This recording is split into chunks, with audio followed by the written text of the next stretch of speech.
A racist police officer blatantly stops a black female millionaire suspecting her car is stolen, but within just 10 minutes the balance of power completely shifts, taking the situation in an unexpected direction. What happened, and how did one act of injustice spark a movement that would shake the entire system? Get ready to explore this dramatic story. The silver Mercedes glided smoothly along the quiet streets of Greenhill, a suburban neighborhood. Lush trees lined the road, casting shadows interrupted by streaks of golden evening sunlight. Emily Carter, a successful businesswoman, sat behind the wheel in a sleek tailored suit. Beside her, her 10-year-old niece Ava clutched a pink backpack on her lap, excitedly recounting her art class adventures. "Aunt Emily, do you think my painting will make it into the exhibition?" Ava asked, tilting her head, her eyes sparkling with hope. "Sweetheart, with your talent, no one could say no," Emily reassured her, smiling warmly, her gentle gaze meeting Ava's in the rearview mirror. The atmosphere in the car was filled with warmth, but the tranquility was abruptly shattered by the flash of blue and red lights in the rearview mirror. A piercing siren broke the silence. Emily frowned, glancing in the mirror. A police cruiser was tailing them, its lights flickering insistently. "What's happening, Aunt Emily?" Ava asked, her voice shrinking, her small hands clutching the straps of her backpack tightly. "It's okay, sweetheart. We just need to stay calm," Emily soothed, carefully pulling over to the side of the road. She turned off the engine and placed both hands on the steering wheel, just as she had taught Ava about safely handling police stops. In the mirror, Emily watched a large police officer step out of the patrol car. His uniform was crisp, but his face bore a scowl full of prejudice. His right hand idly hovered near his holstered gun as he approached the car. Emily rolled down the window, letting the evening breeze waft in, though the tension between them was stifling. "License and registration," Officer Joe Walker demanded curtly, his eyes fixed on Emily. Emily met his gaze steadily, maintaining her composure. "Officer, may I ask why I'm being stopped?" Joe took a deep breath, barely concealing his irritation. "I said license and registration. Now." Ava sat frozen, her wide eyes locked on the officer. Emily placed a reassuring hand on Ava's shoulder before turning back to face Joe. "Officer, I'm happy to comply, but I need to understand why I'm being stopped." "I'm certain I haven't violated any traffic laws," Emily responded, her tone calm yet firm. Joe frowned, his forehead creasing, his gaze flicking over the shiny Mercedes before landing back on Emily's composed face. "You made a left turn without signaling," he fabricated, his tone growing harsher. Emily tilted her head slightly, her eyes sharp. "I'm sure I used my signal. If necessary, you can review the traffic cameras." Her words momentarily caught Joe off guard, but he quickly reacted by slapping his hand on the car roof, startling Ava. "Step out of the car. I'm not here to argue with you." Emily remained seated, her hands steady on the wheel. "Officer, I refuse to leave the car unless you provide a valid reason. There's a child in the car, and I have the right to ensure our safety." Emily's calm defiance not only fueled Joe's frustration but also began to draw the attention of nearby residents. A few neighbors stepped out of their homes, some raising their phones to record the scene, their curious gazes fixed on the car. Joe glanced around, realizing he had become the center of unwanted attention. His eyes landed on a middle-aged man holding up a phone, recording the encounter. Joe's face tightened with tension.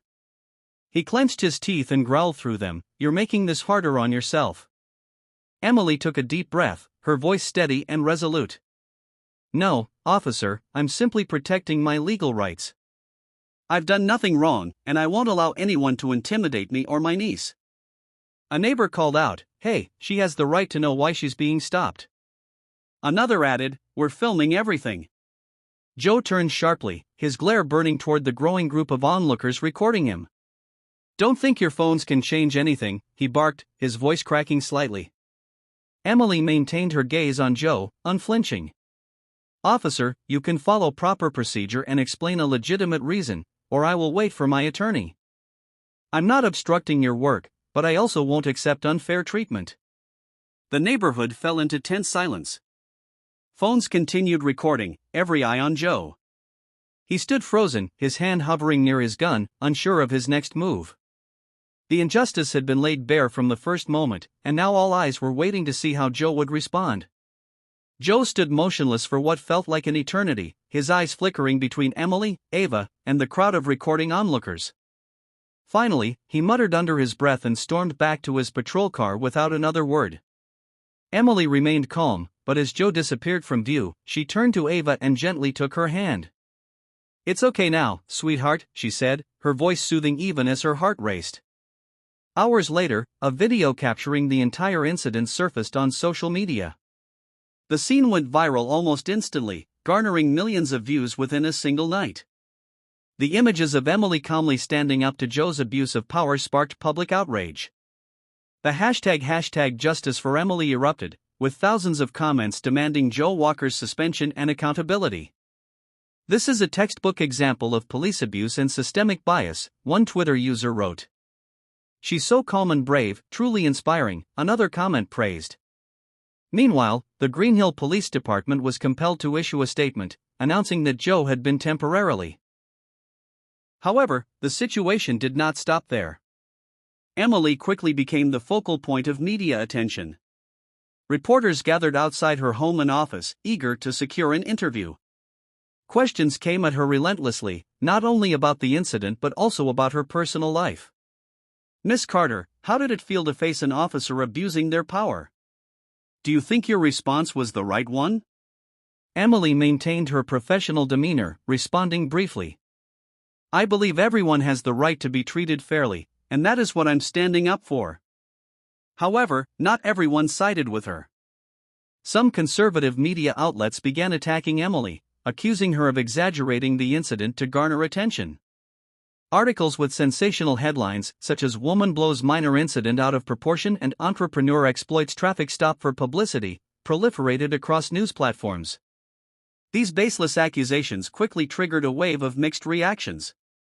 While some began to question Emily's motives, her supporters grew more resolute in defending her. At the same time, Emily began receiving anonymous messages on her phone. Initially, these were merely insulting remarks, but they soon escalated into more sinister threats. "You don't belong in our neighborhood. You'd better stay silent. If you keep going, you'll regret it." One evening, while Emily was sitting in the living room with Ava, her phone buzzed with a new message: "We know where you live. Don't let this go any further." Emily stared at the words on the screen, a chill running down her spine. She quietly deleted the message, not wanting Ava to sense her worry. But deep down, Emily knew she couldn't let it slide. She turned to her lawyer, Michael Green, to discuss the threats. "Michael, I won't let these messages intimidate me.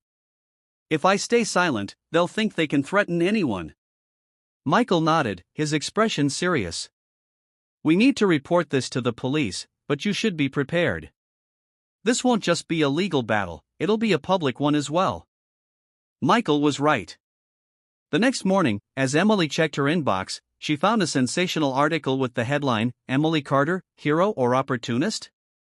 The piece insinuated that she was deliberately using the incident to attract attention to her business. Emily read the article with a calm expression, but her eyes burned with determination. "If they're trying to discourage me, they've picked the wrong person." Outside, the wave of public support for Emily continued to rise. Many civil rights organizations joined the fray, demanding a full, transparent investigation not just into Joe Walker but into the entire Green Hill Police Department. "Do you want to do a TV interview?" Michael asked when he received an invitation from a major news channel. "Yes," Emily replied, her eyes resolute. "I'm not speaking just for myself. I'm speaking for everyone who's ever been treated unjustly." The storm of public attention was not just a challenge for Emily, it was the beginning of a larger battle she was determined to fight. Emily stood by the window in attorney Michael Green's office, the daylight streaming across her face etched with concern. Following the threats and the media smears, she knew this case went far beyond a single officer's abuse of power. "Michael, I have a feeling this isn't just about Joe Walker's actions," Emily said, her eyes fixed on the cars passing below. "This seems like something that's been carefully protected and covered up. There has to be someone behind the entire system." Michael, seated at his desk piled high with files, flipped through a document and nodded. I think so too. But to uncover the truth, we'll need more concrete evidence. That afternoon, Michael received an anonymous call. A deep, cautious voice spoke on the other end. I have information M. Carter needs, but this isn't safe to discuss over the phone. Who are you? Michael asked, keeping his tone steady. Just know I was part of the system. If you want the truth, meet me at this address tonight. The man recited an address in an abandoned industrial area on the outskirts of town before hanging up. Michael put the phone down and turned to Emily. We've got a lead, but it's risky. If this is a trap. Emily interrupted, her eyes resolute. We can't back down. We have to go. That night, Emily and Michael drove to the outskirts, where abandoned warehouses stood scattered amidst the eerie silence of the dark. They parked outside a rusted warehouse with a half-broken sign. Michael glanced at Emily. Are you sure about this? Absolutely, Emily replied, taking a deep breath to steady herself. They stepped inside, the beam of a small flashlight cutting through the dust-covered shelves. The stillness was so profound they could hear their footsteps echoing. In the corner of the warehouse, they found a locked filing cabinet. Michael pried it open with a metal bar, revealing stacks of old documents stamped confidential. Emily opened one folder and skimmed its pages, her eyes widening as she realized what she was holding. This is a list of dismissed lawsuits and complaints ignored by the system. All of them bear the signature of one man, Charles Walker. Michael clenched his jaw, flipping quickly through more files. Charles Walker isn't just a retired judge. He's the one orchestrating the cover-up of all these abuses. This is evidence of a system that's been corrupted from within for decades. As the two were engrossed in reviewing the documents, the glare of car headlights pierced through the warehouse's windows, and the roar of engines shattered the stillness. We've got company, Michael whispered, quickly stuffing the critical documents into a bag. Four men entered, their menacing figures illuminated by large flashlights and wielding batons. The leader of the group spoke, his voice dripping with menace. Miss Carter, Attorney Green, you shouldn't be here. Emily swallowed hard but didn't show fear. We have every right to seek the truth. If you think you can stop us, go ahead and try. The man laughed coldly, a sound devoid of humor. The truth doesn't matter as much as your lives.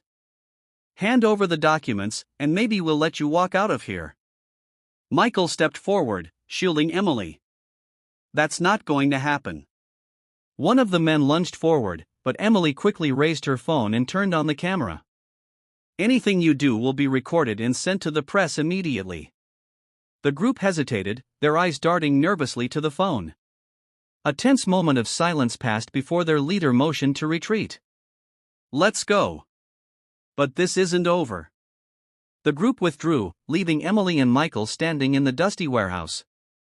Back at the office, the two sat at the desk, exhaling deeply but unable to shake the tension. Michael began organizing the documents. We now have everything we need to prove Charles Walker is behind this. But Emily, this is only the beginning. They won't sit idly by while we expose them. Emily nodded, her eyes alight with determination. If they want to stop us, I'll show them the power of justice. We won't back down. Emily sat in her home office, the warm glow of the desk lamp illuminating her face. The files from the warehouse lay in front of her, but her thoughts went beyond the evidence. This wasn't just a legal battle, it was an opportunity to transform a system that had been decaying for decades. Aunt Emily? Ava's soft voice interrupted her thoughts. Emily looked up to see her niece standing in the doorway, holding a stack of papers and a watercolor set. The little girl's eyes shone with a mix of worry and determination. Are you okay? Emily smiled, though Ava could see the weariness in her eyes. I'm okay, sweetheart. But this is going to be harder than I imagined. Ava stepped in and sat across from her. I know you're doing something important, not just for you but for everyone else. I want to help too. Emily raised an eyebrow, surprised by the maturity in Ava's words. You've already helped me so much just by being safe. Ava shook her head and pulled out a drawing. I made this. I think people need to see that no matter what happens, we should never give up. Emily took the picture. On the paper, Ava had drawn a vibrant image, a woman standing tall amid a storm, holding a blazing torch aloft, surrounded by raised hands, a symbol of unity. The words, "Justice for All," were scrawled boldly at the top in Ava's unsteady but heartfelt handwriting. Emily said nothing for a moment, her throat tightening with emotion. She gently ran her hand over Ava's hair. "This is beautiful, Ava. It says everything I want to fight for. Thank you." Ava's drawing became a symbol of courage and unity. The next day, Emily and Michael met with social activists, local pastors, and community leaders in a small conference room at the Cultural Center. The roundtable was filled with familiar faces and steadfast determination. "We can't let this be just a personal story," Emily began, her gaze sweeping across the room. "This is the time for us to unite and build a movement, not just for justice for me but for everyone who has been crushed by this system." Michael nodded, adding, "We now have evidence against Charles Walker and his network. But that's not enough. We need community support.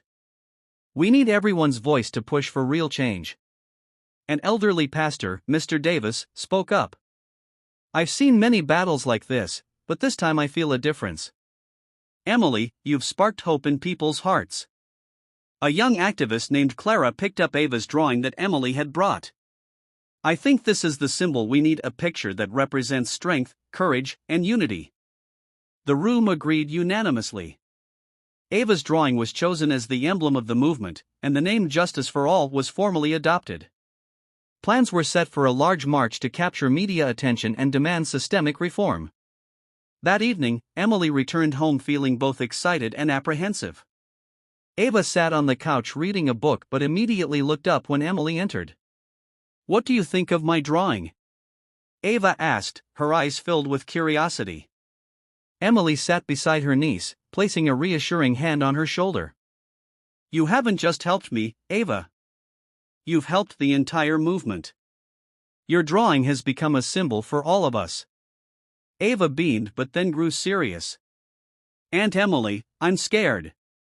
What if the bad people try to hurt you?" Emily took a deep breath and pulled Ava close. "You know, being brave doesn't mean not being scared. It means moving forward even when you're afraid. I'm not just doing this for me, I'm doing it for you and for everyone who doesn't have a voice." Ava nodded, her eyes steady and mature beyond her years. "Then I won't be scared anymore. I'll stand with you." Emily looked at Ava, sensing her courage. Ava wasn't just her hope, she was her reason to keep fighting. In the days that followed, Ava's drawing appeared across social media, on posters, and even printed on t-shirts worn by those supporting the movement. The enthusiasm spread through communities across the city. The first march of the Justice for All movement took place on a sunny afternoon. Thousands gathered in the city center, carrying banners and recreations of Ava's artwork. Emily led the crowd, holding a flag with the words, "Justice for All." "This isn't just my story," Emily said through a megaphone, her voice echoing across the square. "This is all of our story. It's time for change, not just for today but for future generations." Ava stood beside Emily, holding a large version of her drawing high above her head, her eyes shining with pride. The image of the little girl next to her aunt quickly became a media sensation, symbolizing the tireless fight for justice and equality. Emily knew that from this moment on, her battle was no longer just her own. It was the beginning of a movement fueled by hope, courage, and unwavering determination. As the Justice for All movement spread across the city and Ava's painting became a symbol of unity, Joe Walker found himself caught in an intense internal battle. Sitting alone in his cold, dimly lit kitchen, the overhead light casting shadows across his weary face, Joe wrestled with regret and doubt. The events of the past few weeks had plunged him into a spiral of guilt and self-reflection. Every night, Joe was haunted by nightmares. He saw the faces of those he had wrongfully arrested, one, a young man with hopeless eyes, another, a mother wailing as her son was dragged away over baseless accusations.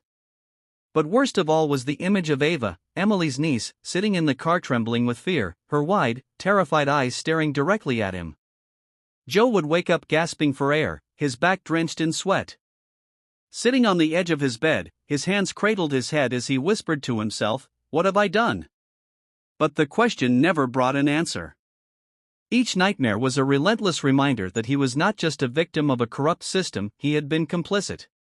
He remembered the words his father, Charles Walker, often repeated, "We do this to maintain power. That's how the world works, Joe. If you don't control everything, you'll end up being controlled." But now those words no longer offered comfort. Instead, they suffocated him. One evening, Joe sat at his desk, flipping through old police reports.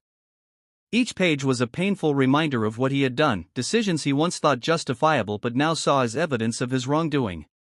He picked up a pen and wrote a short but heartfelt letter. Emily Carter. I don't expect you to forgive me, but I need to do what's right. There are too many things you need to know, and I am the only one who can tell you. If you're willing to listen, I want to help. Joe. Joe folded the letter, slid it into an envelope, and placed it on the desk. He knew this decision would change his life forever. It might even destroy what little he had left, but it was the only path to redemption. Looking at the family photo one last time, Joe thought, if I don't do this, I'll lose them and myself for good. He stood, grabbed the letter, and walked out the door, not to protect himself but to seek the truth and make amends. Joe stood outside the post office clutching the letter. After a long moment of hesitation, he finally dropped it into the mailbox, watching the envelope disappear.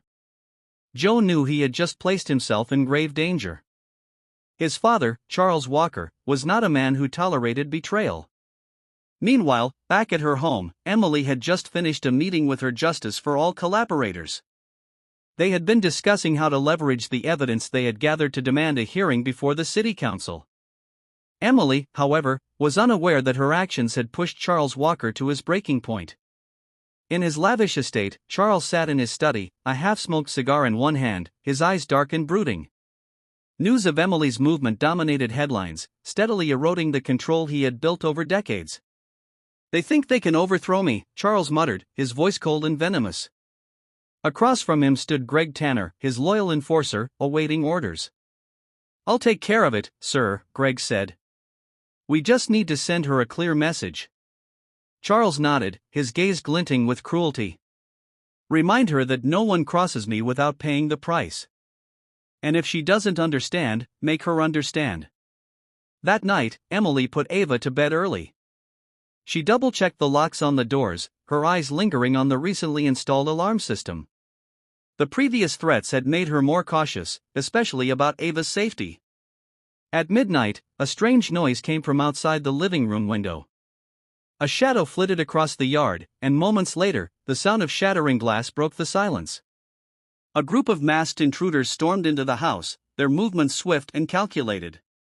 The alarm blared, piercing the night and disorienting the intruders. Security lights outside flooded the area, illuminating their concealed faces. Emily awoke to the noise and rushed to Ava's room. Ava, wake up now, Emily whispered urgently. The little girl rubbed her eyes but was quickly pulled from the bed. Emily let her out through the back door, escaping before the intruders realized they were gone. The police arrived within 10 minutes, but the intruders had already fled. Emily and Ava stood on the porch, looking at the shattered window and the glass littering the floor. No one was hurt, but Emily felt Ava's small hand trembling as she gripped her aunt tightly. We'll investigate this, a police officer assured her. It's likely a deliberate act of intimidation. Emily nodded, her eyes narrowing as she spotted a piece of paper left on the dining table.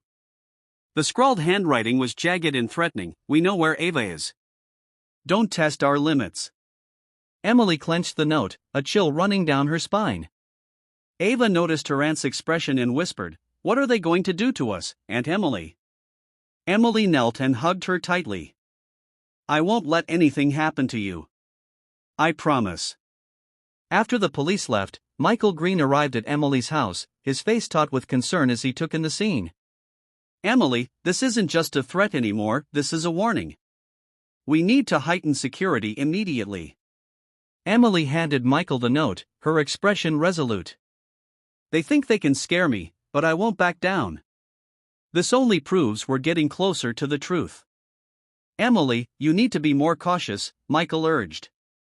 Charles Walker isn't someone to take lightly. I know, Emily replied, but this isn't just about me anymore. If we don't keep fighting, children like Ava will grow up in a world where injustice prevails. I can't let that happen. Outside, Ava gazed through the window, her eyes glowing with a newfound determination forged by the recent events. Her Justice for All painting still sat on Emily's desk, a symbol of courage amidst danger. This time, Emily knew the fight was no longer just about justice, it was about protecting everything she held dear, including Ava. The next morning, Emily woke up with swollen red eyes after a restless night. The alarm from the night before still echoed in her mind, and the threat scrawled on the note haunted her like a shadow. But as Emily looked at Ava peacefully sleeping on the couch, her resolve grew stronger.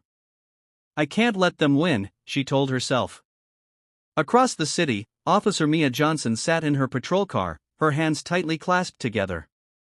One of the few honest officers left in the police force, Mia had witnessed too many injustices but had never dared to speak out. However, after Emily's case became public, Mia realized that her silence only made things worse. That afternoon, during her break, Mia sat alone at a cafe near the police station. She opened her laptop cautiously, logging into the department's internal system. Reports, emails, and evidence of cover-ups began to appear on her screen. Names, numbers, and incriminating details painted a clear picture of corruption. Mia pressed save, transferring all the documents onto a USB drive. Closing her laptop, her heart pounded. This wasn't just about exposing a corrupt system, she knew this could put her life and her family's safety at risk. That evening, Mia called Emily using a burner phone. Miss Carter, Mia's voice was low and cautious. Yes? Who's speaking? Emily replied, sensing the seriousness in the caller's tone. This is Officer Mia Johnson. I have the information you need, but we need to meet in a secure place. This isn't something I can share over the phone. Emily paused for a moment, then replied, I'll do everything I can to ensure your safety. Where should we meet? After the call, Mia felt a brief wave of relief, but it didn't last. Returning to the station, she noticed suspicious glances from a few colleagues. One officer she used to work with whispered as she passed by, Mia, take my advice. Stay out of things that don't concern you. That night, as Mia returned home, she noticed an unfamiliar car parked outside her house. Her heart raced as she spotted a note taped to the windshield, don't interfere, or your family will pay the price. Shaking, Mia rushed inside. She knew this wasn't just a warning, it was a clear sign she was being watched. With no other choice, Mia called Emily and told her everything. You need to leave immediately, Emily said firmly. I'll help you find a safe place. With Michael Green's help, Mia and her family were relocated to a safe house provided by the Justice for All movement. There, Emily met Mia for the first time. Thank you for doing this, Emily said, her eyes filled with gratitude. I know it wasn't an easy decision. Mia smiled faintly, but tension remained evident on her face. You don't need to thank me. I'm just doing what I should have done a long time ago. Mia handed Emily the USB drive containing damning evidence against Charles Walker and his co-conspirators in the police force. This is everything I have, Mia said. But be careful, they won't stop. The documents provided undeniable proof, forged reports, erased records, and lists of bribes Charles Walker had orchestrated to protect his corrupt network. Emily, Michael, and Mia began planning how to release the information in the safest way possible. Mia knew that standing against Charles meant she could lose everything, but she refused to back down. You can step away at any time, Emily told her, placing a reassuring hand on Mia's shoulder. No, Mia replied, her eyes resolute. If I don't do this, I'll never be able to look my children in the eye. Back at the safe house, Mia's 8-year-old daughter ran up to her and hugged her tightly. Mommy, are we going to be okay? The girl asked, her eyes filled with worry. Mia knelt, smoothing her daughter's hair, and smiled. We'll be fine, sweetheart. Mommy's doing the right thing. From a distance, Emily watched the scene, a sense of hope welling in her chest. She realized that she and Ava were no longer alone in this fight. They now had brave allies willing to risk everything to demand justice. With Mia by her side, Emily believed they were closer than ever to bringing down Charles Walker and the corrupt system he had built. But she also knew that the challenges ahead would only grow more dangerous. Holding the USB drive that Officer Mia Johnson had given her, Emily felt the weight of the responsibility resting on her shoulders. The evidence didn't just implicate Charles Walker, it could topple an entire system deeply rooted in corruption.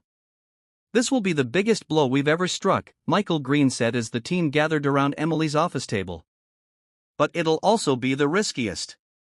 Emily nodded, her gaze steady. "We have no choice. The people who've suffered deserve to know the truth." 2 days later, in the city's central square, a large stage had been set up. Hundreds of residents, journalists, and human rights advocates gathered, holding signs with slogans like "Justice for All" and "Justice Never Backs Down." Emily stepped onto the stage, the microphone gleaming under the sunlight as she looked out at the crowd. Behind her, Ava stood clutching a volunteer's hand, her eyes filled with a mix of hope and nervousness. "We are here today," Emily began, her voice strong and clear, "to confront the truths that have been hidden for far too long. This isn't just my story, it's the story of hundreds, even thousands, who've suffered under a corrupt system." She raised the USB drive high for the crowd to see. "In my hands is proof of a web of corruption, led by Charles Walker, that has protected abusers and harmed our community. Today, we're not just exposing this truth, we're demanding justice for every single person this system has failed." Emily invited several individuals who had been victims of corruption to share their stories. An elderly man recounted losing his home after challenging an unjust ruling. A young woman spoke about the pain of seeing her brother wrongly imprisoned for years. "I've stayed silent for too long," the elderly man said, his voice trembling but firm. "But thanks to Ms. Carter, I now know silence will never bring justice. Today, I speak for all who've been trampled by Charles Walker and his system." The crowd rose to their feet, applauding thunderously. Journalists captured every word and every moment, while Ava watched quietly, her eyes glowing with pride.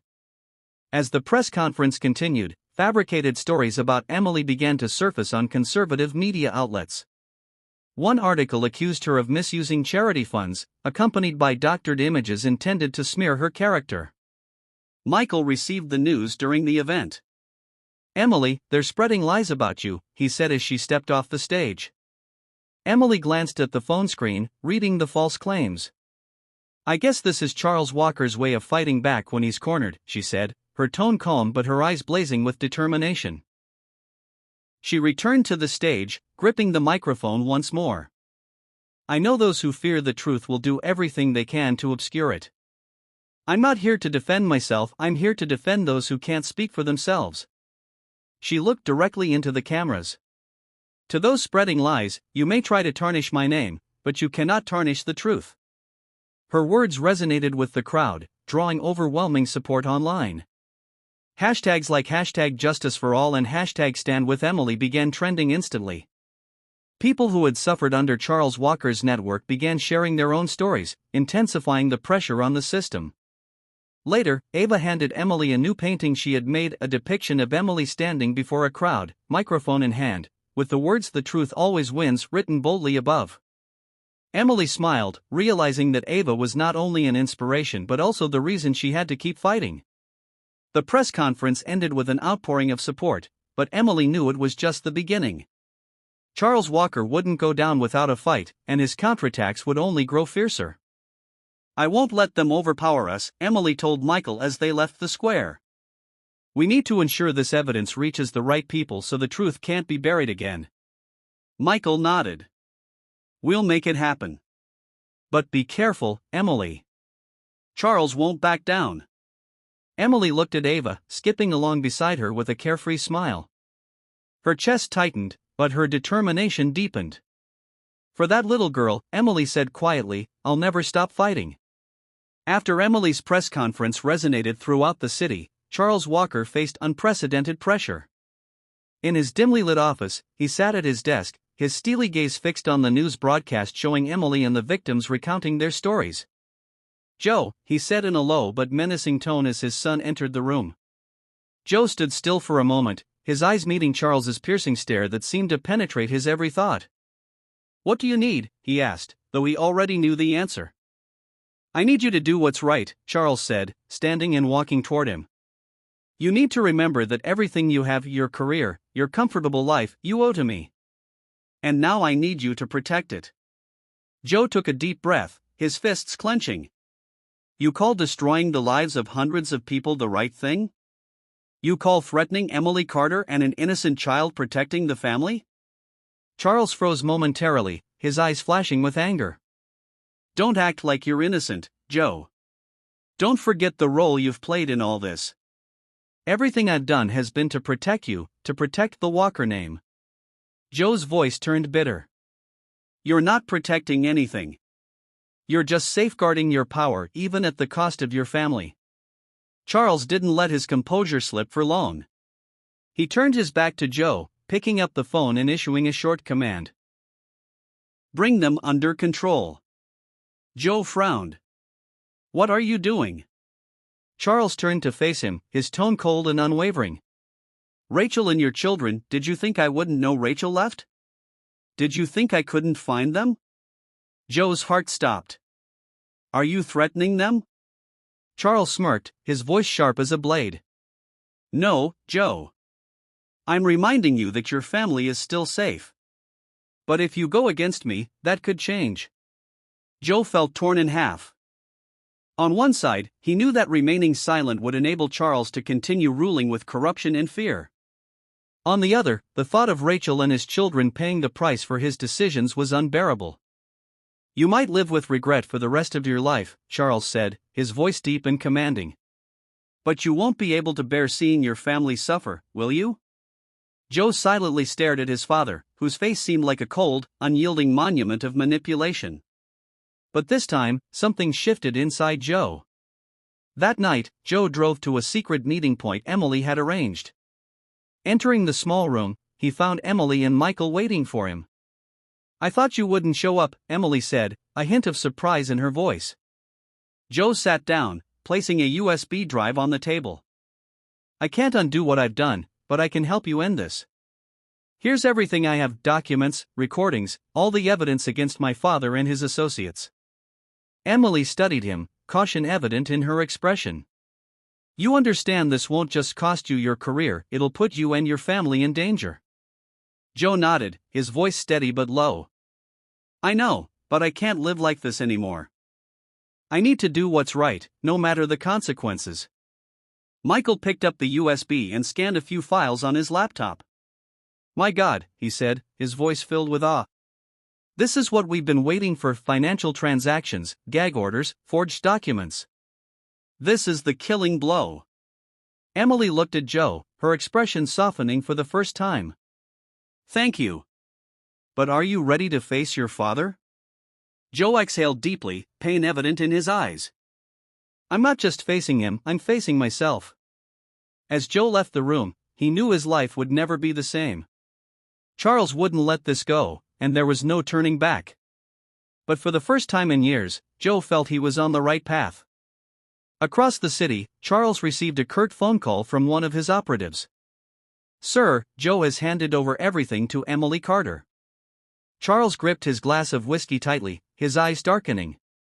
Fine, he said, his voice like rolling thunder. If he chooses her side, then he's no son of mine. But this time, Joe was prepared for the fallout, even if it meant risking everything to atone for his past. News of the evidence Joe and Emily provided quickly reached the FBI. A major investigation was launched targeting Charles Walker and his vast network of corruption. Shady transactions, concealed wrongdoings, and forged documents were brought to light one by one. At Charles's opulent mansion, a loud knock echoed through the quiet morning. When he opened the door, a team of FBI agents stood waiting. Charles Walker, you are under arrest for corruption, money laundering, and obstruction of justice, an agent declared, fastening handcuffs around his wrists. Charles maintained his signature composure, though his eyes were as cold as steel. You'll regret this, he said, but none of the agents flinched. Weeks later, Charles Walker's trial began in federal court. The courtroom was packed with journalists, activists, and individuals who had suffered under his corrupt system. Charles entered, still clad in a perfectly tailored suit, but the tension in his eyes betrayed his unease. In the witness gallery, Emily sat upright, her resolute gaze fixed ahead. Joe, weary but determined, waited for his turn to testify. As the prosecution presented their case, Charles sat stoically, his hands clasped tightly. But when he took the stand, he unveiled his strategy. Joe Walker, Charles began, his voice steady and sharp, is the one responsible for all the wrongdoing being examined today. I was merely a father trying to guide my son and protect my family's name. The courtroom fell silent at the weight of his accusations. Joe, seated below, clenched his fists until his knuckles turned white. Charles continued, his gaze directed squarely at Joe. I tried to protect him, but I couldn't control his reckless actions. Everything you're seeing today is the result of his mistakes. When it was Joe's turn to testify, he stepped up to the stand with a look of resolve. He glanced briefly at Emily, who nodded slightly, encouraging him to go on. What my father just said is not only false, it's a blatant distortion of the truth, Joe began, his voice steady and clear. Yes, I was involved in his network. I did things I'm not proud of. But every action I took was under the direction of Charles Walker. He was the mastermind, and every decision originated from him. Joe paused, taking a deep breath before continuing. My father wants to blame me to save himself, but I'm not here to avoid responsibility. I'm ready to face the consequences of my actions as long as justice is served. The courtroom buzzed with murmurs following Joe's testimony. The prosecution capitalized on the momentum, presenting additional evidence that corroborated his claims, including financial records and recordings of Charles issuing directives. After days of deliberation, the jury found Charles Walker guilty on all counts. As the verdict was read, Charles sat motionless, for the first time unable to project his usual air of smug defiance. Though Joe avoided prison time due to his cooperation with the prosecution, he knew he had lost his family forever. Rachel didn't bring their children to the trial, and his father now saw him as a traitor. After the trial, Emily approached Joe. You did the right thing, she said softly but sincerely. Joe offered a faint, bittersweet smile. I'm not looking for forgiveness from anyone. But at least now I can live with myself. News of Charles Walker's conviction spread rapidly, symbolizing a triumph in the fight against corruption and abuse of power. The community, especially those who had suffered under Charles's regime, viewed this victory as proof of the strength of resilience and courage. However, Emily knew this was just the beginning.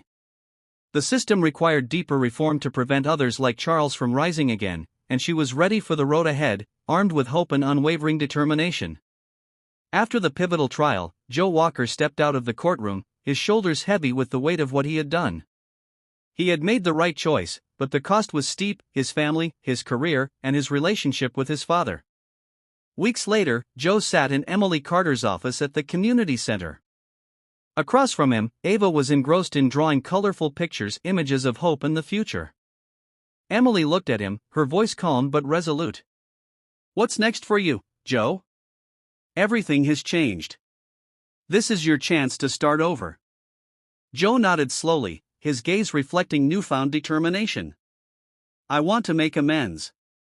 Not just for what I've done but for the people who still believe the system can't be changed.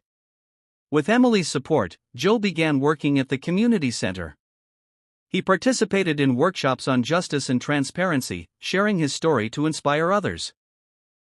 During one such talk, Joe stood before a group of young police officers. I used to think a police officer's strength came from power, from control, he shared. But I was wrong. True strength lies in honesty, in protecting and serving the community with fairness. Some of the older officers in the group were skeptical, but younger ones, like rookie officer Sarah, listened with wide-eyed inspiration. Joe didn't stop there. He decided to confront his former colleagues, those complicit in the network of corruption. He arranged to meet one of them, Officer David Carter, at a small cafe. David, Joe began, his voice steady and sincere, we both know what happened. But it doesn't have to end there. I'm working with Emily to build a reform program. You can join us. We can make things right. David scoffed, shaking his head. Joe, you think that'll work? This system is bigger than any of us. Maybe it is, Joe replied, his gaze unwavering. But if we don't start somewhere, who will? You once told me you wanted your son to grow up proud of his father. This is your chance to make that happen. After a long silence, David finally nodded. All right. I'll give it a shot. With the help of people like David, Emily's reform program began to expand. Joe led training sessions for police officers, teaching them about transparency, accountability, and how to rebuild trust with the community. In one session, Joe stood before a room full of officers and said, "We don't just wear a badge. We represent the values our communities believe in. If we fail, they'll have nothing left to believe in." Gradually, the officers were swayed by Joe's sincerity. Many who had once stayed silent or participated in corruption began to see things differently. Ava, as always, was by Emily and Joe's side at community events. One day, she brought in a new painting, a vibrant image of police officers and community members working together to build a bridge. The words on the painting read, "Together we build trust." Emily decided to use Ava's artwork as the symbol for the reform program, emphasizing that change doesn't come from one person but from the collective effort of everyone involved. Each day at the center, Joe felt he was taking another step toward redemption. While he knew he could never erase his past mistakes, his willingness to face them and work to make things right became a source of inspiration for many. Emily observed Joe's transformation and, for the first time, said to him, "I don't know if I'll ever fully trust you. But I can see that you're trying, and that's worth acknowledging." Joe replied, his voice filled with gratitude, "I won't stop. Not just for myself but for everyone who deserves a justice system that truly works." Emily's reform movement was no longer just the story of one courageous woman but a tale of change, hope, and people like Joe Walker, those who had erred but were willing to stand up and start over.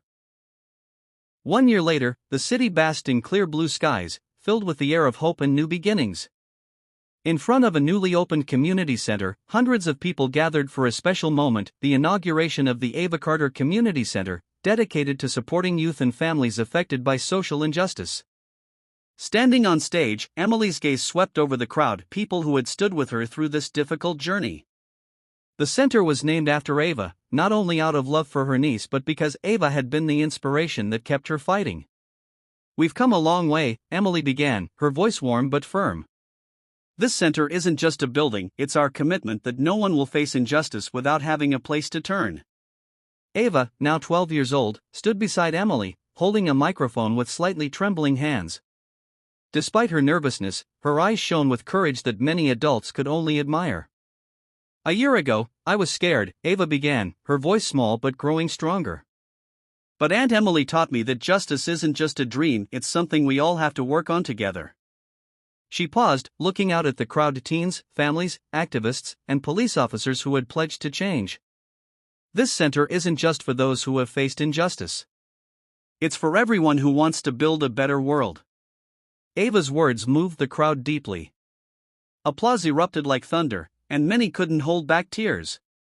The Ava Carter Community Center wasn't just a place for legal aid and counseling.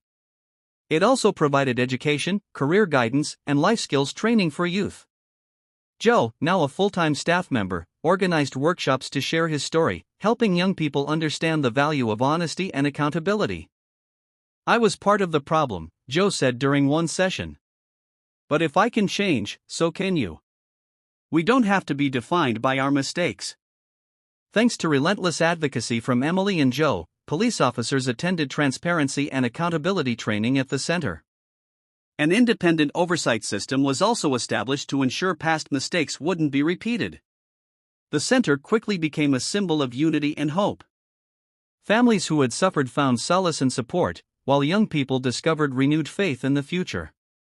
Ava, now a youth ambassador, often participated in major events at the center.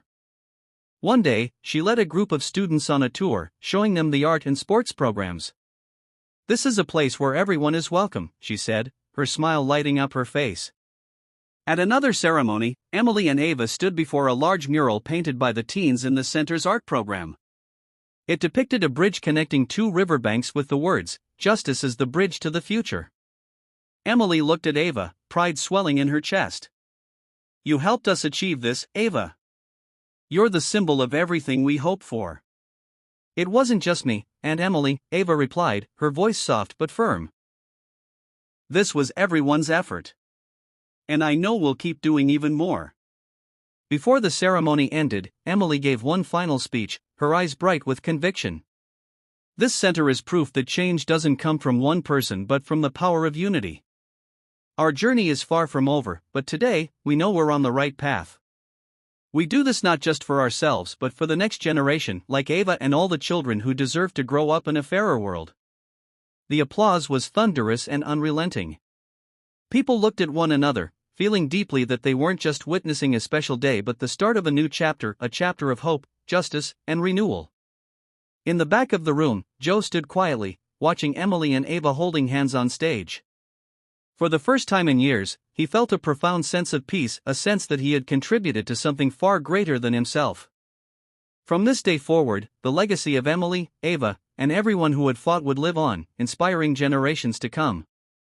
The story of Emily Carter, Ava, and Joe Walker resonated far beyond the borders of their city. As news of their triumph spread, communities across the country began to reflect on the systemic injustices embedded in their institutions. Inspired by the Justice for All movement, grassroots organizations emerged in other cities, advocating for accountability and equality. Emily's phone rarely stopped ringing. Requests for interviews, speaking engagements, and collaborations poured in from civil rights groups, educational institutions, and policymakers. Despite the demands, she remained grounded, always keeping Ava's message at the heart of her mission. Justice isn't just a dream, it's something we all have to work on together. The Ava Carter Community Center became a beacon of hope and innovation. Programs tailored to address the root causes of systemic inequities flourished. One such program, designed to mentor at-risk youth, saw former officers like Joe leading the charge. His first-hand experience lent credibility and depth to the initiative. One evening, as Joe prepared to address a group of teenagers, he noticed a familiar face in the audience, David Carter, the officer he had convinced to join the reform efforts. David sat quietly, observing as Joe spoke about his journey from corruption to redemption. "Every choice we make leaves a legacy," Joe said, his voice steady. "I've made mistakes, but standing here today, I realize the power of choosing to make things right. It's not easy, but it's worth it." David approached Joe after the session, his expression contemplative. "You know," he began, "I wasn't sure if this would work. But seeing these kids listen to you, it gives me hope." Joe smiled faintly. "It's not about us anymore, David. It's about making sure they don't have to face the same failures we did." Across town, Emily was in her office preparing for a televised panel discussion on systemic reform. Ava sat nearby, engrossed in her latest art project. As Emily reviewed her notes, Ava held up her drawing, a vibrant tree with its roots forming the words truth, justice, unity. Emily gazed at the artwork, her heart swelling with pride. "That's beautiful, Ava. You've captured exactly what this movement stands for." Ava grinned. "Do you think it could go on the cover of the new program brochure?" Emily chuckled. "I think it would be perfect." The panel discussion that evening reached millions of viewers nationwide. Emily spoke passionately about the need for lasting change, emphasizing that the fight for justice was a collective responsibility. "This isn't about vilifying individuals," she said. "It's about dismantling systems that perpetuate inequality and building structures that prioritize fairness and humanity." Viewers flooded social media with messages of support, using Ava's artwork as their profile pictures. The image became a rallying symbol, uniting people from all walks of life. Not everyone welcomed the change, however. Detractors continued to push back, claiming that the movement was an overreaction. Emily faced renewed criticism, some of it harsh and deeply personal. Anonymous threats reappeared, attempting to dissuade her from continuing her work. But Emily refused to waver. She turned these challenges into teachable moments for Ava and the youth at the center. "Aunt Emily," Ava asked one day, "why do people still try to hurt us when we're trying to help?" Emily knelt beside her niece, looking into her curious and determined eyes. "Because change is hard, Ava. Sometimes people are scared of losing what they know, even if it's unfair. But that doesn't mean we stop. It means we work harder." Ava nodded, her resolve mirroring Emily's. Then we'll just have to show them that kindness and justice are stronger. Months later, the Justice for All movement reached a critical milestone. Emily and her team successfully lobbied for the implementation of statewide police accountability reforms. These included mandatory body cameras, independent oversight committees, and stricter penalties for misconduct. The reforms were celebrated as a significant step forward. At a press conference announcing the changes, Emily stood alongside community leaders, law enforcement representatives, and activists. "This is proof," Emily declared, "that when we come together, we can achieve the impossible. Today is not the end of our fight, it's the beginning of a new chapter." In the crowd, Ava waved a banner she had painted, its bold letters proclaiming, "Together, we rise." As the months turned into years, the Ava Carter Community Center became a model for similar initiatives across the nation. Its programs expanded to include mental health support, career training, and conflict resolution workshops. Joe, now a respected leader at the center, found solace in his work. While he still carried the weight of his past, he channeled it into positive action, mentoring those who sought a second chance. Emily, too, continued to evolve. She balanced her work at the center with speaking engagements and policy advocacy, always returning to her roots to stay connected to the community she loved. Ava grew into a confident young activist, her passion for justice matched only by her creativity. Her art adorned murals, banners, and educational materials, serving as a constant reminder of the movement's heart. One sunny afternoon, the community gathered for a celebration marking the 5th anniversary of the center. The air was filled with laughter, music, and the aroma of food shared among neighbors. On stage, Emily addressed the crowd, her voice steady and filled with gratitude. "This center is a testament to what we can accomplish when we believe in each other. It's more than a building, it's a promise. A promise that no matter how hard the journey, we will always fight for justice, for unity, and for hope." Ava, now a teenager, took the microphone next. Her voice was clear and confident as she shared her vision for the future. "We've come so far," Ava said. "But there's still work to do. Justice isn't just about laws, it's about people.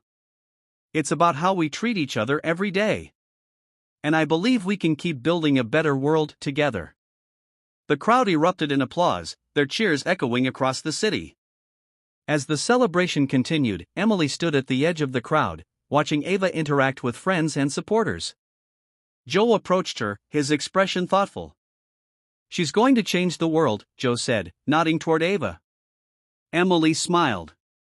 "She already has." For the first time, Emily allowed herself to feel a sense of peace, not because the fight was over, but because the legacy of their work was secure. Together, they had turned pain into purpose, proving that even in the face of adversity, hope and courage could light the way forward. As the Justice for All movement continued to grow, its influence extended into unexpected areas. Leaders across various sectors began to adopt the movement's principles, integrating fairness and accountability into education, healthcare, and public policy. The ripple effects of Emily's work were undeniable, but so were the challenges. Emily's life became a balancing act. While the movement gained momentum, it also brought increased scrutiny. Opposition groups formed, spreading misinformation and attempting to discredit the reforms. At the same time, the center faced resource challenges as demand for its programs surged. Joe, now a pillar of the center, took on a more active role in its operations. His transformation from a participant in corruption to an advocate for justice became a story of redemption that inspired countless others. At a town hall event, he shared his journey once again, his words raw and honest. "I used to think power was about control," Joe said. "But I've learned that true power lies in service. It's in owning your mistakes and choosing to be better, even when it's hard." The room was silent as his words resonated with everyone present. Young officers approached him afterward, seeking advice on how to navigate the complexities of policing with integrity. Meanwhile, Ava continued to grow into her role as a youth ambassador. Her voice carried weight, not just because of her connection to Emily but because of her own dedication to the cause. She led workshops for children and teens, teaching them how to use art as a tool for expression and activism. During one workshop, a young boy named Leo approached Ava with a hesitant smile. He held up a sketch of a phoenix rising from the ashes, its wings spreading wide. This is amazing, Ava said, her eyes lighting up. What inspired you? Leo shrugged shyly. I guess, it's how I feel. Like, even when things are bad, you can still rise. Ava nodded, deeply moved. That's exactly what this movement is about. You should be proud of this. She displayed Leo's artwork alongside her own during a gallery event at the center, further cementing the importance of youth voices in the movement. As the center became a hub for change, Emily turned her attention to larger structural reforms. She worked closely with policymakers to draft legislation aimed at dismantling systemic inequities. Her tireless efforts bore fruit when the Justice Accountability Act was passed, mandating independent reviews of misconduct in law enforcement and expanding access to community support programs. The victory was celebrated nationwide. At a press conference announcing the act's passage, Emily stood beside lawmakers, activists, and community leaders.